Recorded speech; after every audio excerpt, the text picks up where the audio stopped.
এক ডাঙৰ খবৰ ল'ব চেষ্টা কৰিছোঁ। এবাৰ মিত্ৰতা ভংগ হৈছে, বিৰোধী ঐক্য মঞ্চৰ পৰা বাহিৰ হৈছে ৰাইজৰ দল। এক বিগ পলিটিকেল নিউজ আছে এই মুহূৰ্তত। বিধানসভা নিৰ্বাচনৰ প্ৰাক মুহূৰ্তত ৰাজ্যত বলিছে ৰাজনৈতিক ধুমুহা, আৰু এই ধুমুহাৰ বলাৰ সময়তে অকলশৰীয়া হৈ পৰিছে অখিল গগৈ তথা ৰাইজৰ দল। অতি শীঘ্ৰেই এই আপডেট আহি পৰিবলৈ কেইটামান মুহূৰ্ত বাকী আছে। কেইটামান মুহূৰ্তৰ পিছতে সম্পূৰ্ণ নিশ্চিত হৈ পৰিব যে মিত্ৰতা ভংগ হোৱাৰ দিশে সম্ভাৱনা আছে। বিৰোধী ঐক্য মঞ্চৰ পৰা বাহিৰ হ'বলৈ গৈ আছে ৰাইজৰ দল, আৰু মিত্ৰতা ভংগ কৰিছে বিৰোধী ঐক্য মঞ্চৰ পৰা বাহিৰ ৰাইজৰ দল। আৰু এইখিনি ক'ব লাগিব, সকলোৱে যিহেতু চৰ্চা লাভ কৰিছিলে সকলোৰে মাজত যে মিত্ৰতা হ'বলৈ গৈ আছে কংগ্ৰেছ আৰু ৰাইজৰ দলৰ, কিন্তু এতিয়া দেখিবলৈ পোৱা গৈছে মিত্ৰতা ভংগ হৈছে।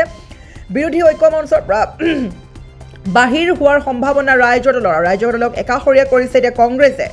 বিৰোধীৰ মিত্ৰতাত আজিয়ে লাগিব চূড়ান্ত মোহৰ। কেইটামান মুহূৰ্তৰ পিছতে আহি পৰিব পুনৰ বিগ আপডেট। কেইটামান মুহূৰ্তৰ পিছতে চূড়ান্ত মোহৰ লাগিবলৈ গৈ আছে ৰাইজৰ দলৰ বাহিৰে আন সকলো দলেই থাকিব মিত্ৰতাত।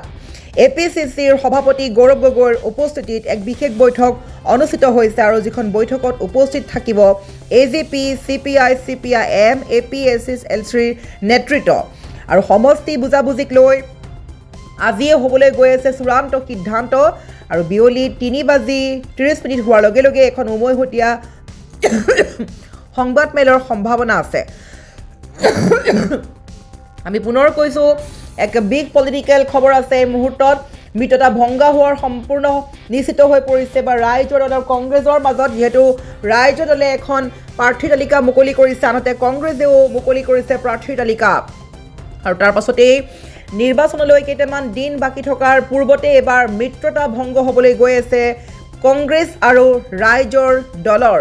ৰাইজৰ দলৰ বাহিৰে আন সকলো দলেই থাকিব মিত্ৰতাত, আৰু বিৰোধীৰ এই মিত্ৰতাত আজিয়েই লাগিব চূড়ান্ত মোহৰ। কেইটামান মুহূৰ্তৰ পিছতেই 3:30 সময় হোৱাৰ লগে লগেই এখন সংবাদমেল, এখন মিটিং হ'বলৈ গৈ আছে, আৰু যিখন মিটিঙত উপস্থিত থাকিব বহুসংখ্যক লোক। আৰু ৰাইজৰ দলক এবাৰ একাষৰীয়া কৰাৰ সম্ভাৱনা আছে কংগ্ৰেছে। বিৰোধী ঐক্য মঞ্চৰ পৰা বাহিৰ ৰাইজৰ দল বাহিৰ হ'বলৈ গৈ আছে। কেইটামান মুহূৰ্তৰ পিছত সম্পূৰ্ণ নিশ্চিত হৈ পৰিব, এতিয়া অকলশৰীয়া হৈ পৰিব অখিল গগৈ। বিৰোধীৰ মিত্ৰতাত আজিয়ে লাগিবলৈ গৈ আছে চূড়ান্ত মোহৰ। ৰাইজৰ দলৰ বাহিৰে আন সকলো দলেই থাকিব মিত্ৰতাত। APCC সভাপতি গৌৰৱ গগৈৰ উপস্থিতিত বিশেষ বৈঠকত উপস্থিত থাকিব AGP, CPI, CPIM, APHLCৰ নেতৃত্ববৃন্দ। আৰু সমষ্টি বুজাবুজিক লৈ আজিয়ে হ'ব চূড়ান্ত সিদ্ধান্ত।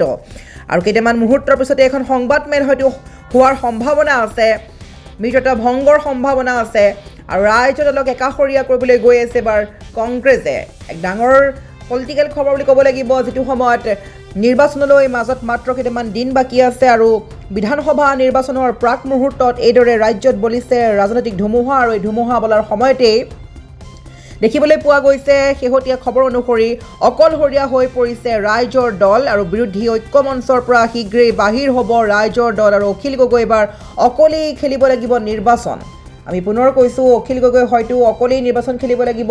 3 বজাৰ লগে লগে চূড়ান্ত সিদ্ধান্তৰ বিষয়ে জানিব পৰা যাব।